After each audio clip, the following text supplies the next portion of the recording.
Okay, so we're here at the New Hampshire Association for the Blind with Randy Pierce and Nancy Druke, and they are going to share some of their information on sighted guide technique for running, as they will both be running in the Boston Marathon this April.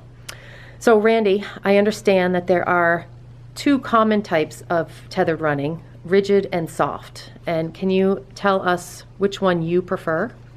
Sure, so I primarily use rigid tether, and Nancy can probably talk better about soft tether when we get there.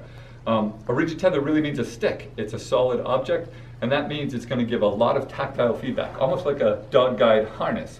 So because Nancy's holding one end and I'm holding the other, we're connected by a rigid object. I can feel when she turns left or right, if she stops, if she needs to speed up. We also can work in some subtle commands that are tactile instead of just verbal, because sometimes at a race it's loud and you can't hear, so she could do little patterns of motion that we learn mean the same thing as the verbal commands we'll use when she's guiding me. Okay. And a soft tether is typically a rope or a string. Often it's a shoelace that people use. Again, the sighted guide would have one end of the tether, and the runner with the vision impairment would have the other end. And there's not as much information that's shared between the tether until it gets taught between the runners. So that's where you get some of that tactile sense, although it's not as much as a rigid tether. With the soft tether, it becomes very important in the communication that happens between the guide and the runner, because there's not as much tactile information.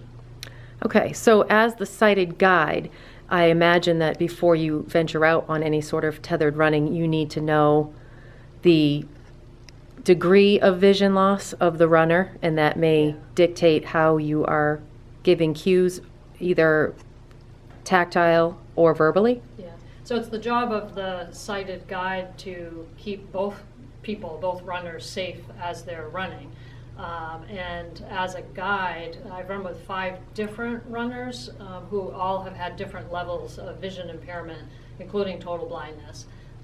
And so some people can see some obstacles, so it's important for me to know what they can see and what they can't see, which then helps me to know how much I can communicate or how much I need to communicate to make sure safety is here with us through the whole run. Okay. And Randy, it looks as though you have chosen the rigid tether as your preferred method. Can you tell us why? Sure, there's a couple of reasons. One, I'm 6'4", and with the soft tether, it helps to have your pace a little in sync, because your arms are going to need to be in motion at the same time often.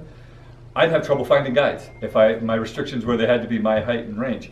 With this technique, I can run with any height, any paced or leg-paced guide, because they've got free arm motion, because I just let it slide as I need to and catch it only when I need to. I get the information just from the feel of it. So that was an important part of it.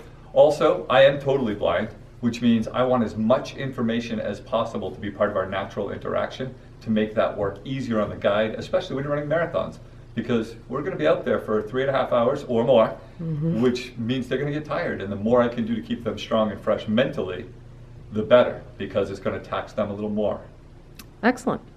Well, I think it would be great to see the sighted guide running in action, so perhaps we can tackle that next. Yeah, let's take it outside.